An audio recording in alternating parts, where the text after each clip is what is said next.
Well, to discuss this further, let's go to Beirut and talk to Alberto Garcia Watson, political analyst. Welcome to the program, sir. Mr. Watson, first of all, we know that the United Nations is seeking to put the Israeli military on its blacklist. We know that there's a special relationship between the United States and Israel. The first question would be that how would the United States react to this?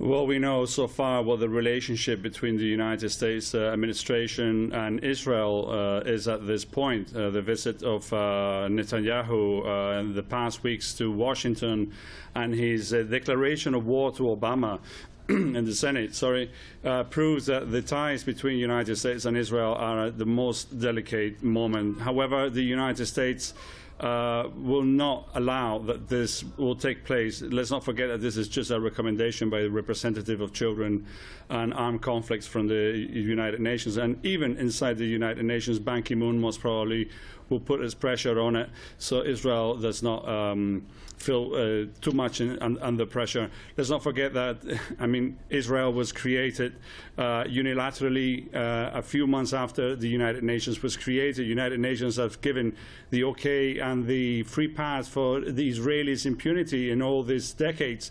And in the past conflicts and the past operations, let's say in the past carnages, the impunity even backed by the United Nations has been very, very clear. Ban Ki-moon will not accept this. The United States will not accept this. This is, let's not forget, just a recommendation by a representative of children. However, the Israeli army has proven to be a criminal institution, and it targets children in every single military operation. We're talking about 556 children that were murdered and over 3,000 that were injured. Thousands of children in Gaza are suffering from depression and from traumatized symptoms due to this situation, and on top of it, Israel makes sure that even the blockade keeps standing on the siege on Gaza. So I am not very optimistic that this is going to get through. However, this is pointing at the United Nations, like the European Union with Mogherini, even the Vatican that just recently recognized the state of Palestine is pointing at marginalizing Israel. And of course, it also calls into question the issue of accountability for the death of these 500 children, and of course the more than 3,000 children who were injured in this war.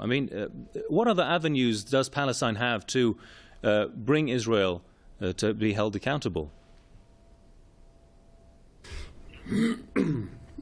I think that after all these massacres that have happened, has targeted children and elderly and the sick, and has proven that Israel can just place its military operations with absolute and total international impunity.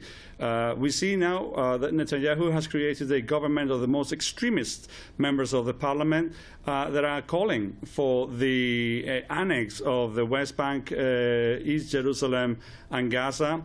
I think that the extreme views now from the Israeli government and the lack of the international pressure over this country is going to make very little to support any implementation of sanctions against Israel.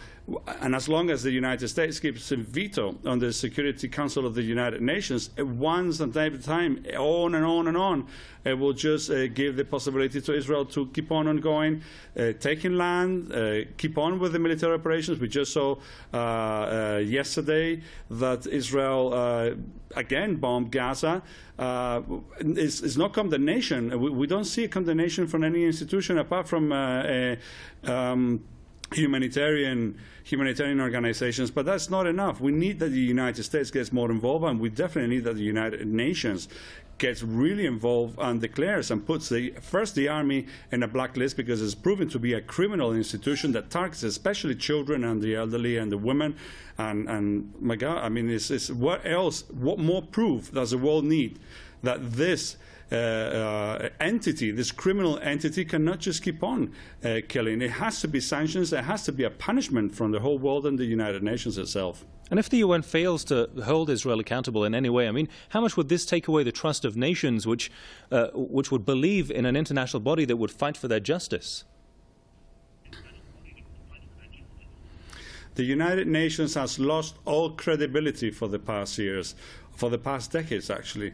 But in the recent years, with the last massacres occurring in the Gaza Strip, it has proven that the United Nations has no credibility whatsoever. Ban Ki-moon seems not to be able, or under pressure, or personally, to really fulfill any pressure or any punishment or any sanctions against Israel. It does against other countries where, where not much of an evidence might be on place and the sanctions are put there, but we don't see it on Israel. It's untouchable. We don't see that the United Nations has the capacity, and we see that the United States has so much power.